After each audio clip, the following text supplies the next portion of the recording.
guys, welcome once again to Think Tank TV, and thank you so much for joining me. Now, something very remarkable had just happened in the National Assembly, which I see as a serious slap to President Bola Ahmed Tinubu from a National Assembly member. Yes, a National Assembly member has come out to identify and introduce himself as the House of Rep member from the only state that has been declared state of emergency in a democratic setting.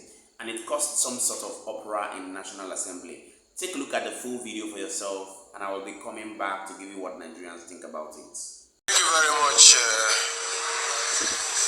my chairman, the people on the higher table now. My apologies, I had to attend to another. Chairman, I don't know, you had challenged me to introduce myself properly. I don't know if this is the right opportunity. I think or maybe we can leave that to another day. All right, chairman wants me to introduce myself. Yes, I'm listening. Very simple man. Our G Nombeg Agomie Abiante. I represent a very wonderful set of people. The only unfortunate thing is we have continually, perpetually been marginalized and oppressed. We have a record that is not so pleasant, but we are defenders of the truth. We don't run away from it. The very first state-sponsored kidnap took place in my constituency on the 19th day of September, 1887. That was a kidnap of King Jaja of Opobo aboard a British naval ship by the British colonial government. I represent Andoni Opobo Nkoro Federal Constituency, the only state without a democratic governance as we speak. I come from the state of emergency.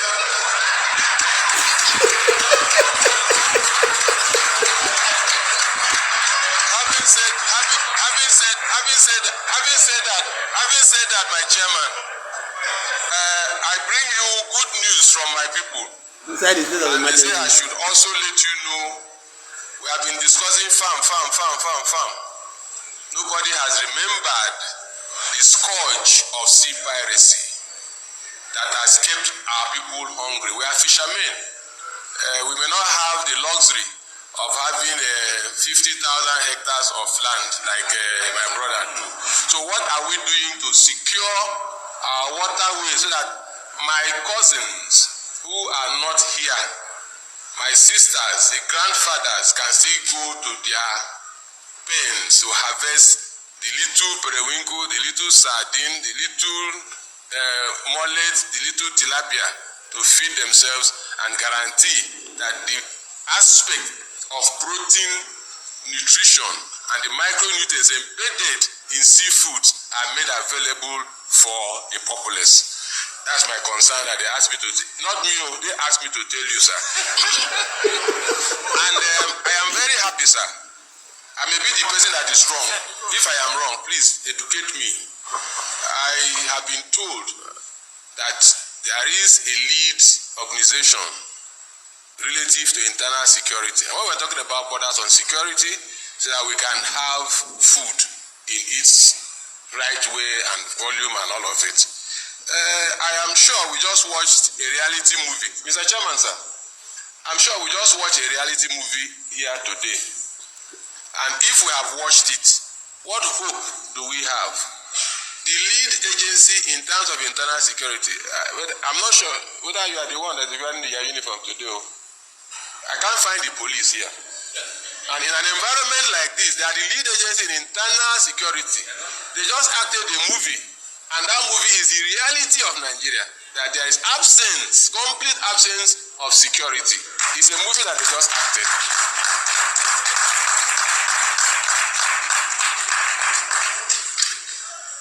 Please, if this question is stupid, you can avoid it.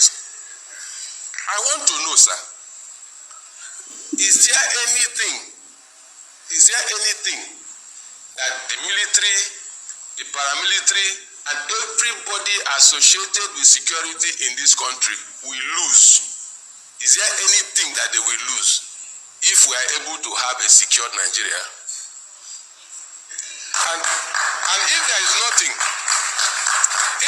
nothing that they will lose. In their own opinion, there's a lot they will lose. What will be the magic bullet? But everything that we have discussed revolves around security. If there is no security, you cannot go to farm. If there is no security, you will not even bother to wake up from wherever you are sleeping. God bless you, sir. So, is there anything that we will lose? Even those of us seated, is there anything that we will lose if we have a secure Nigeria? Yeah, and if we are not going to lose anything, what is that one magic bullet that we can just release and ensure that we are secured? Finally, I want to see this issue of food security as a vehicle. I compare it to a vehicle. Every component of the vehicle must work for it to take you to your desired destination. Alright guys, so let's take a look at what some Nigerians have to say about this video. I believe that will give us an unbiased perspective of what Nigerians think about the state of emergency in Rivers State. Ola said, so like this now state of emergency I dey stay, no one.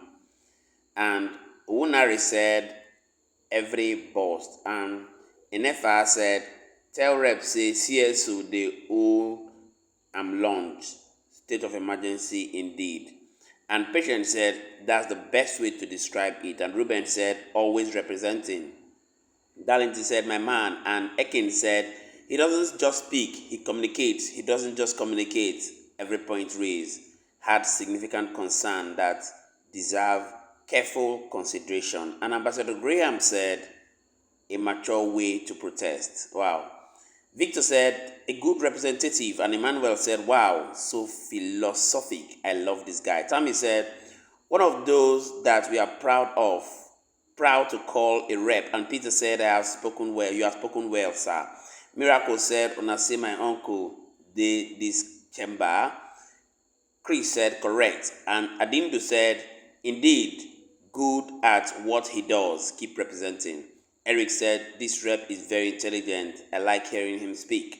And Gifted said, wow. This is exactly the kind of people we need in our reps chambers. So Ibi said, thank you very plenty. Engineer Amegi said, Honorable Eddie Abante, you are a good man. Dinkpa said, I never knew this man can speak like this. I'm so impressed. Sepo said, he spoke very well. For we to have a secured Nigeria, he should reduce his security details and present a bill before NAS that no member of NAS should move with more than one security personnel. Is that visible? Ellis laughed and Ugochukwu said, somebody please tell me his name again. And Favor said, very intelligent, distinguished rep. Dinkpa said, exactly bro. And Paul said, we are proud of you. Good representation. And Rachel said, 100% representation. Gideon said, my principal, my boss, always will be proud of you.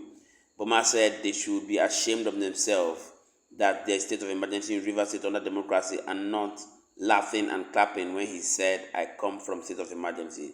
Nonso said, this is a rep. And Sophie said, very sound. We have a material here. Anthony said, calm, still pass the message. Ben said, sound mind. And Brick said, my guy rather. Utuma said, with the likes of Honorable Abiante, and many other sound and intelligent minds from the state of emergency, River State, how did they end up with the like of Okonso as not just a leader, but as an ex-governor, someone who could have done better as a WWE superstar?